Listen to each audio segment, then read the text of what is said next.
What's going on, guys? Another video.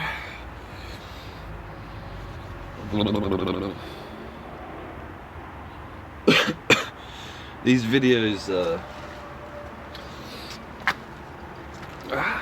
not like your normal vlog videos, because I call them video journals. Each video is more or less a journal entry, but in video format.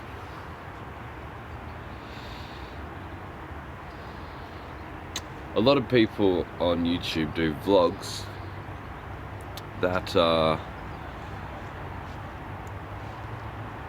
they've got a certain message that they want to get across. They've got a certain intention, like, I'm going to make this video about this. But these videos that I do are really just like, I've got thoughts in my head and they need to get out of my mouth. And so that's why I do these videos.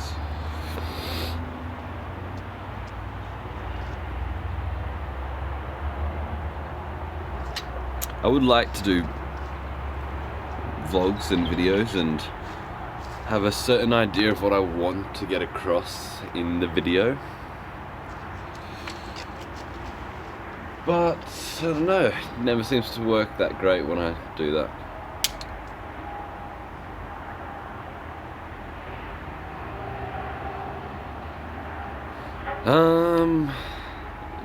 But this is fun to do for me. Just get my thoughts across on camera. I don't know what I'm gonna say. I have no idea why I'm shooting this video. Like,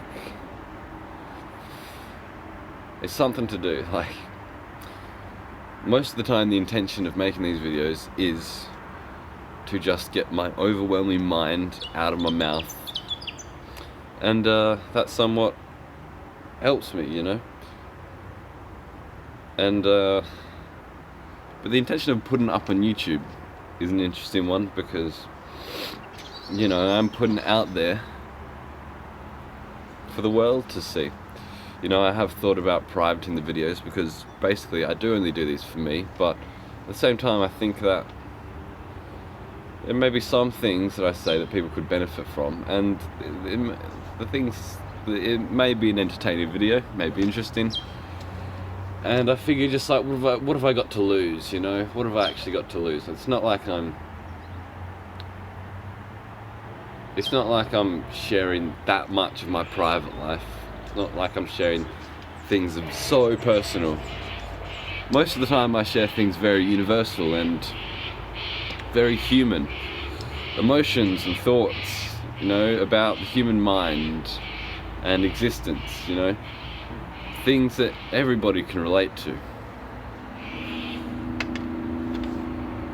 But of course there is still a part of me which is like, oh shit, like, if people in my life found out about this channel,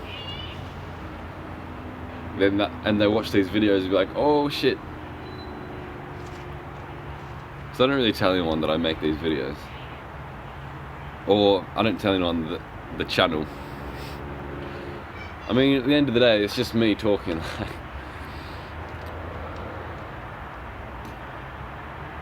But yeah, I have always had a difficulty with integrity, like maintaining standing my ground, my sense of self. This is who I am. This is me. I'm gonna be me unapologetically.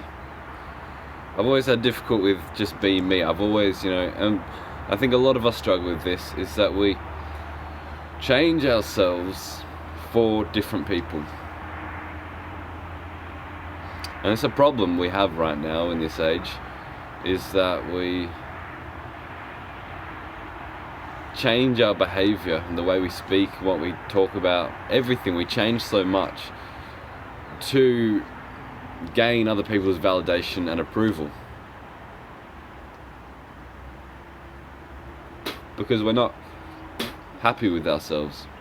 We think we're not good enough, and so if we change in other people's presence, if we change to a person that we think, this person that we're interacting with,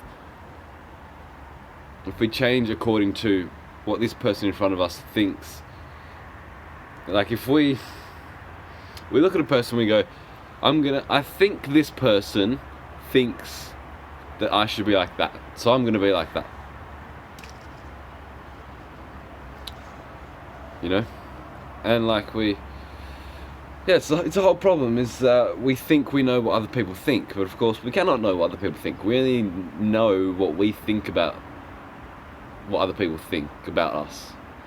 There is no way whatsoever to know what other people think and what other people think about us. Yet we think we do, but actually that's just our thoughts about what we think they think about us. But it's just our thoughts. And so that always comes down to the fact that you can only ever know you. The only person that you know is you. You only know your thoughts, no one else's. And so you've got to cultivate that confidence and certainty within yourself, and then you won't care about how you come across with other people. And that's what I have been gradually doing, but it's a very habitual process to people please, to shift your whole personality for other people. And it really comes down to this core question of, who actually am I? Who am I? Do I believe myself to be someone not good enough? Who am I?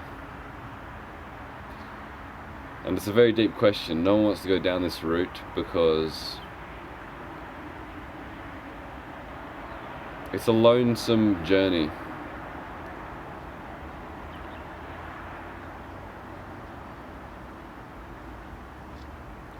To start focusing on yourself and to stop following what everyone else is doing, to stop, doing things that you know is bad, but it's like, oh, well, it can't be that bad because everyone else is doing it.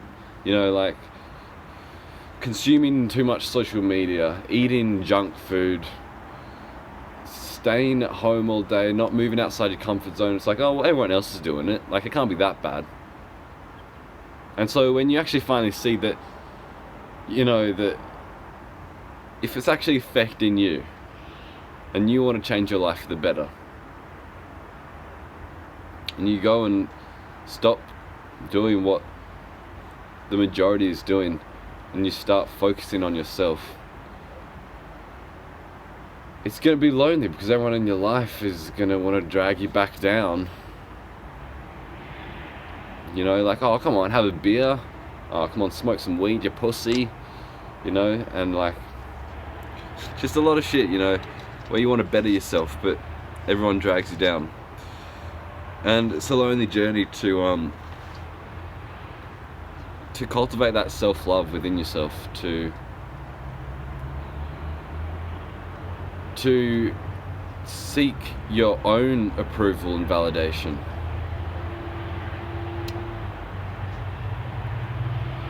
To ask the question, who am I? Not in relation to other people or the world, but who am I?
It seems like to me that everyone doesn't know who they are, so they're all trying to copy other people. But those people that you're trying to copy don't know who they are either. And so we're all just bouncing off each other in this feedback loop where we don't even know who we are. It's like you're just in this world, and it's like, who the fuck am I? What am I gonna do? You find someone that resonates with you, like some celebrity or, you know, some role model that you have, and then you go, I'll be like them. I'll dress similar, I'll say similar words, I'll try and imitate them. But those people still don't fucking know what they're doing either. They don't know who they are.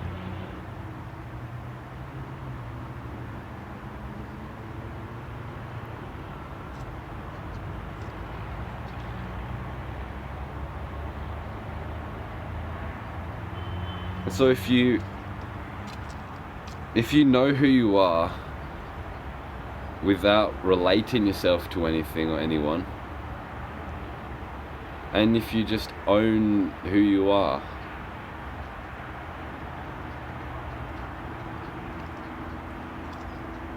I don't know, it's hard to say. I don't know how to explain this, but basically, like,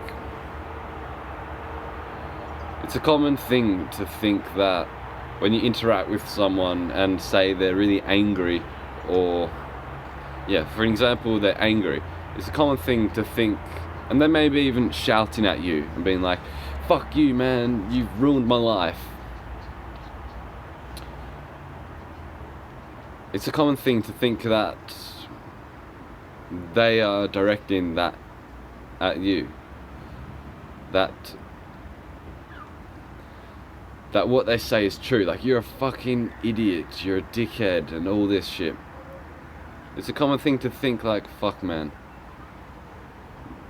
that's true. But really, what it is that they're just going through their own journey. They're the main character in their story. That's their karma unfolding. And I'm not saying don't just dismiss it. Like, you gotta listen to what they're saying. Is there any truth in there? If someone's like, you ruined my life, then you don't just dismiss that. Search within yourself. Did I hurt this person? What can I do differently so this doesn't happen? Was I mean to this person? Can I be kinder and more loving? It's important to ask those questions, but at the same time, you're not in control of how they react, of how people react to you. You're not in control of how people are. You see, it's like, we're so selfish that we want the world to revolve around us. We want people to act a certain way. You know, we want people to act a certain way for us. We want people to be nice for our own benefit. But the truth is, people are not nice because people are going through their own pain and they're fucking suffering, and that can come out as anger and criticism and judgment and all this shit. But it's important not to see this criticism and judgment as something personal. That's their own journey, that's their pain coming out.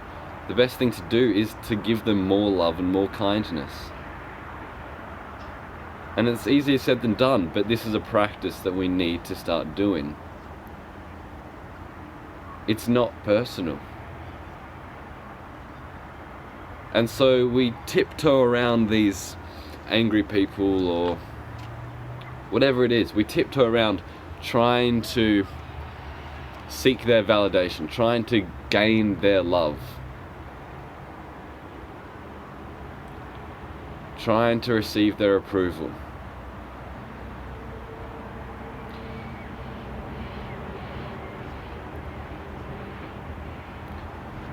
What I'm saying is, you gotta stop seeking validation and approval from anyone except yourself. What do you know to be true? What do you know to be right and good and loving? Doesn't matter what anyone else thinks. And I'm not saying don't take feedback from other people. Definitely take feedback from other people. But at the end of the day, you have to be true to yourself. You can't be following anyone's rules or their own moral codes. You've got to go by your own instincts. What do you know to be true and good?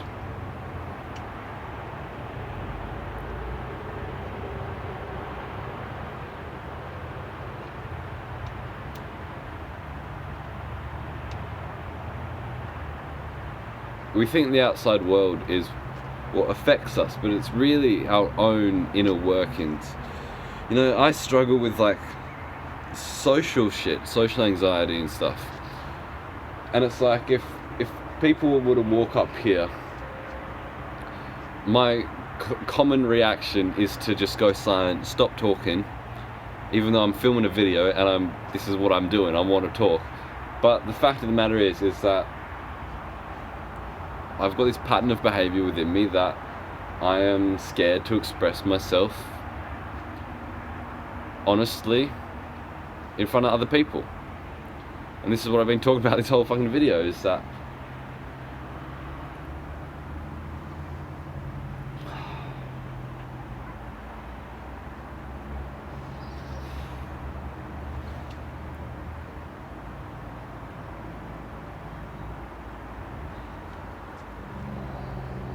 it's frustrating that I can't just be myself honestly, do what I know is right, despite what other people think. There's constant thoughts, like if people would walk up here and spot me, there'd be so many thoughts like, I can't start expressing myself honestly anymore. What will people think of me? Do I look weird? All these thoughts bombard in my mind, and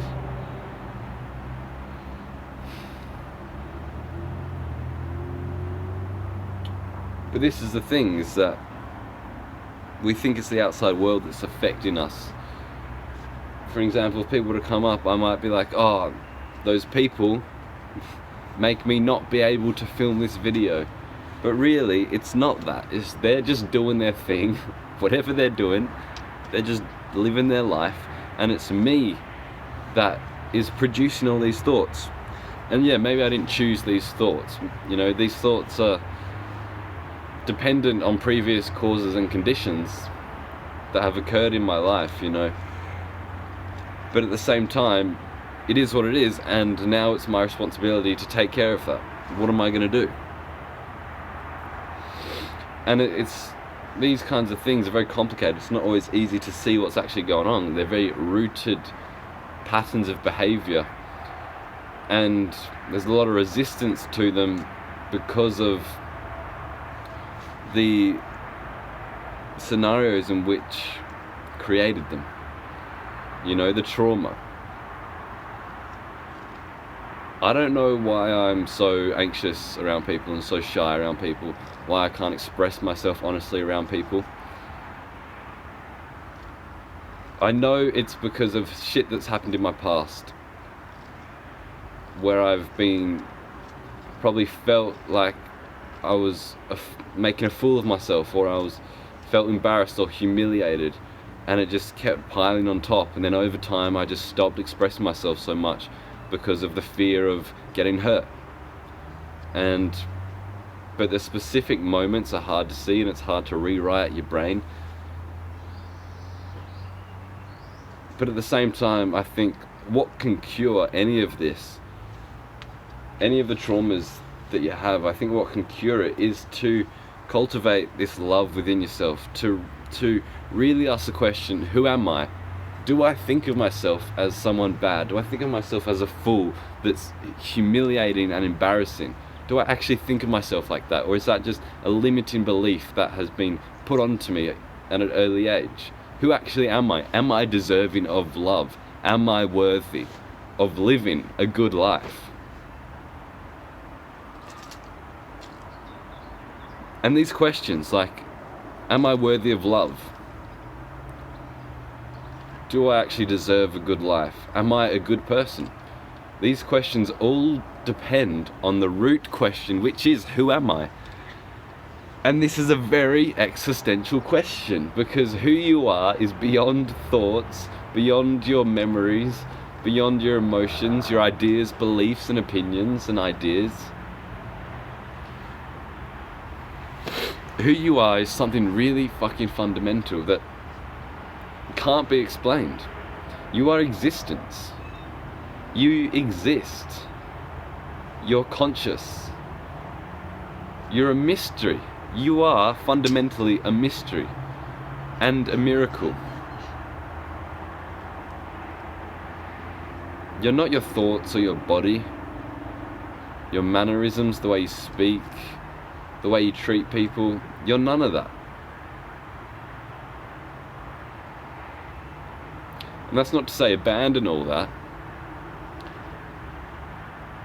but really at the core of who you are is something mysterious and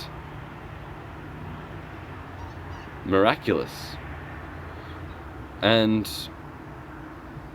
when you get in touch with that, this inexplainable thing that you are, when you get in touch with that and you're fully present and still,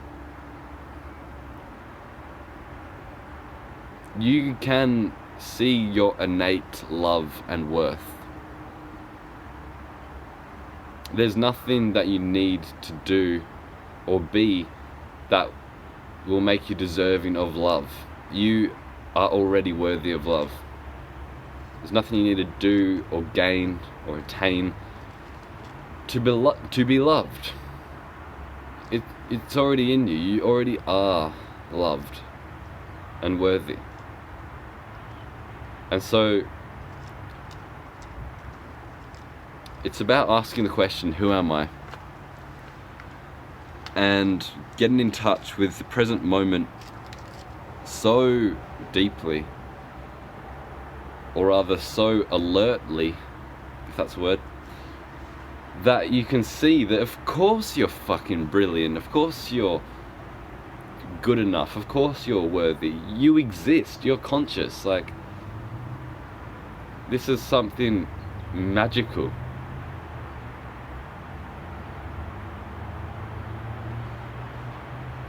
And that will transform everything else in your life. It will be a domino effect.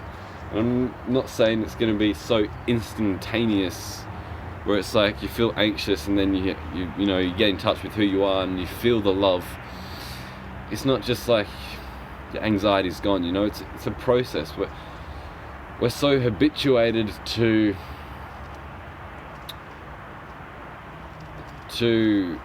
attaching our identity to the thoughts that we have and the way we speak and our beliefs and our body.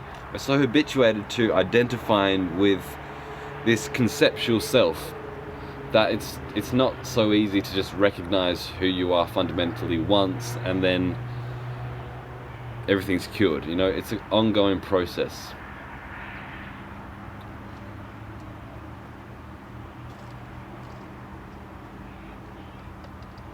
And there are deeply rooted patterns of behavior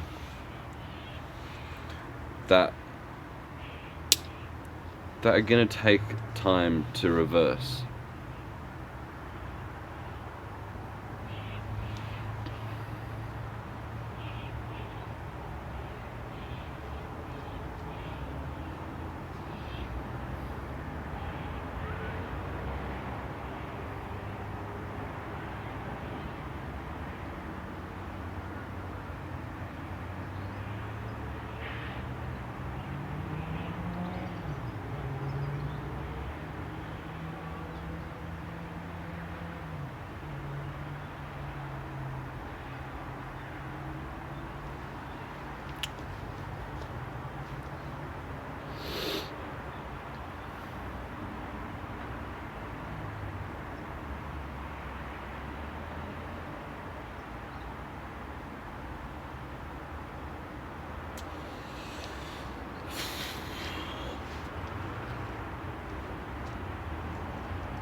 So, yeah.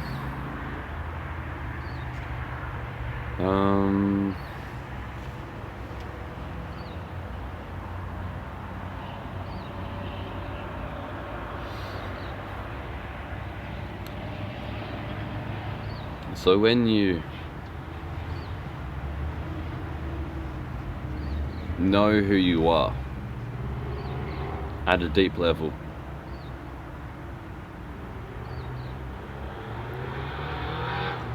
you can't fall into the trap anymore of believing someone telling you who you are. If you know who you are truly, someone telling you that you're a dickhead or that you're not good enough,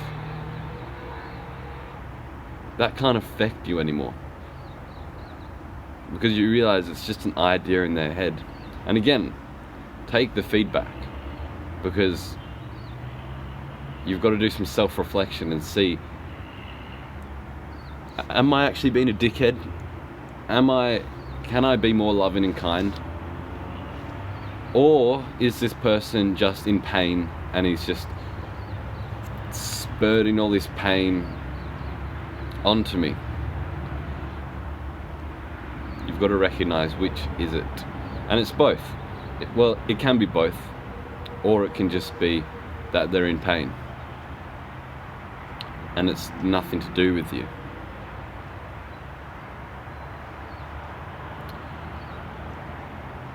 But also likewise, if you know who you truly are, the thoughts in your head also cannot affect you. The beliefs that you have about yourself cannot affect you. Thoughts may come up that are habitual and have, come up so many times throughout your life of, I'm not good enough. I can't cope with this. I'm unworthy of love.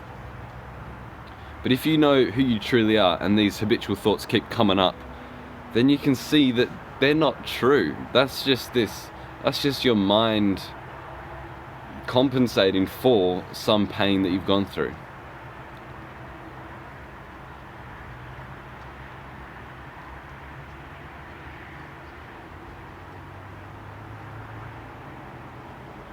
And again, it's not that you just see through it and be like, oh, you're not real, that's bullshit, that thought's bullshit. If you want, you can question that thought, that belief. If the thought comes, I'm not good enough, you can, if you know who you truly are and you're grounded in that, you can ask that thought a question and be like, why do you think I'm not good enough? And then you'll receive another answer. And then you ask, why do you think that? And then you receive another answer, and you keep asking that. And it gets to the point, if you keep asking why do you believe that? Why do you believe that? It gets to the point where, you can see that it's a faulty belief. It's a belief that you've believed that someone else has told you. Someone else has told you, either verbally or just energetically. Someone has told you that you're not good enough, and you've believed it. But why did you believe it? Why would you believe someone else? What makes them have this authority that you blindly accept? And usually it's because we're kids, and we sense this authority hierarchy. It's like if our parents said, like, either verbally or energetically, that you're not good enough, like, you're bad for doing this, then our parents, or say even our teachers, we put them on a pedestal high up. They are our authority. We are below them, they are above us. And so we have faith in them. And so if they tell us something, if they say that we're bad for doing something or we're not good enough for doing something, then we believe that. And then that ripples over, that has a domino effect, and then we find evidence in how other people treat us, and on it goes. And then here we are now with these beliefs of I'm not good enough because of this blind faith in these authority figures. But what's very interesting is that when you grow up to be an adult, is that you are your own authority now. Is that it's funny, like as a kid, you look at your parents and be like, fuck man, like they know what is going on here. Like they know what life is. They've got everything figured out. And the funny thing is, when you grow up and you are now an adult and you're with your parents, it's like they're just like anybody else. They're just people that were once kids that have no fucking clue what's going on here. They're just as fucked up as you are. And you can see the ignorance within them. You can see that the beliefs that they have that have made them say that you're not good enough or you're bad for doing this. You can see that those beliefs are coming from the pain that they hold, which is from their own parents and their teachers and whatever that have told them that they're not good enough and they're bad. And so it's really about when growing up and seeing that, you know, the people that you once thought were your authority, you realize that they were no different to you. They were once kids and they've gone through some fucking traumatic events and they've been brainwashed with bullshit beliefs, and you start to realize that why should I take their word on anything? It's like, why my parents' opinions and beliefs, why do I value theirs more than, say, some other random people the same age as them? Because you do, don't you? Your parents say something that they believe about you, and you take that on, you value that more than, say, some random person, their same age, said the same thing to you. And yeah, maybe because your parents know you more, but at the same time, why is their belief about you more truer than someone else's belief about you?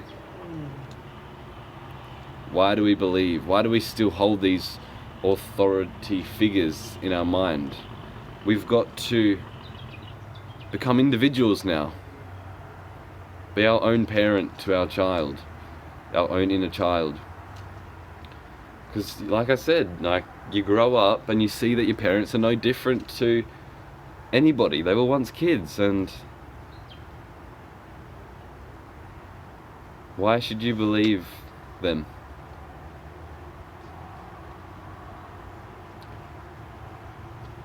So all these thoughts that you have in your head of, I'm not good enough, I'm not worthy, I'm a bad person.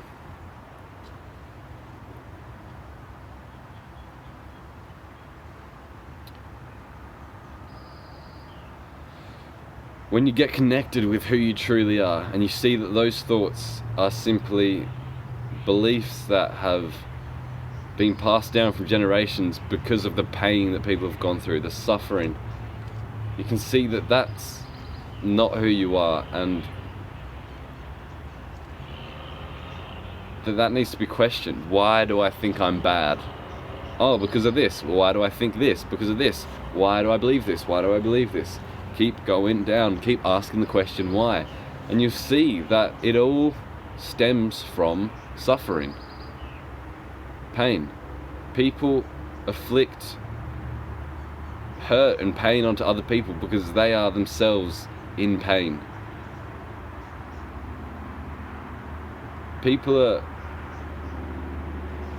are being violent, either mentally or physically or emotionally, to other people because they themselves are fucking hurting on the inside. It's not because they truly want to fucking destroy you. That may actually be their intention, sure, but the reason that they have that intention is because they feel like if they do that, they will feel good, they will feel worthy. And it's because of, you know, the things that they've been told, which have stemmed from pain.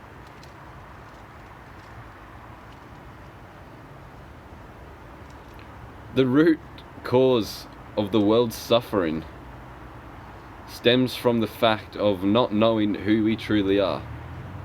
It's not knowing God. not being present enough with ourselves, not exploring who we are. We distract ourselves with petty shit. It all stems from a lack of knowing who we are and not wanting to know who we are. Because if we knew who we were, we would see that we're this mystery and that we're worthy of love, and that all these beliefs that we once had of I'm not good enough, I'm a bad person, all these beliefs will just be seen through. That we can see that they're not true. That's not who I am. I'm not a bad person. I'm not unlovable. We can see truly that these beliefs are not true.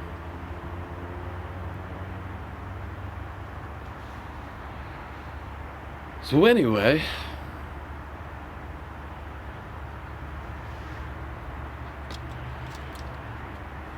that's all I think I got to say. Basically,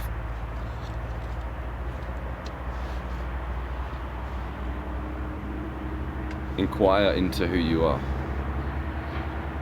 Do a whole lot of meditation and contemplation and self-inquiry.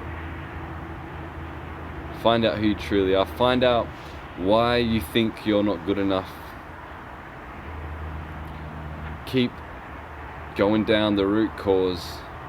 Keep going down. Keep asking, why do I believe this? Because we take for granted our beliefs. We think, the beliefs that we have, we think they're ultimate truth. They're ultimately truth. But we don't stop to question that often why we believe in things. We just believe in things and we think that that's true. But if we start questioning our beliefs, that's when things start to shift. Is that we ask, why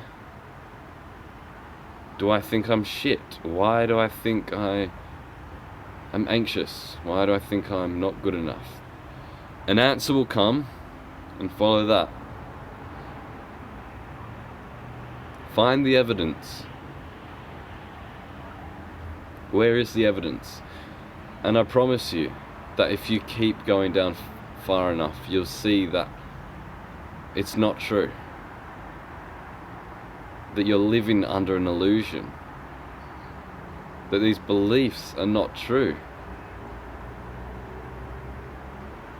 That you are good enough. And you are loved. So, thanks for watching. Have a good life.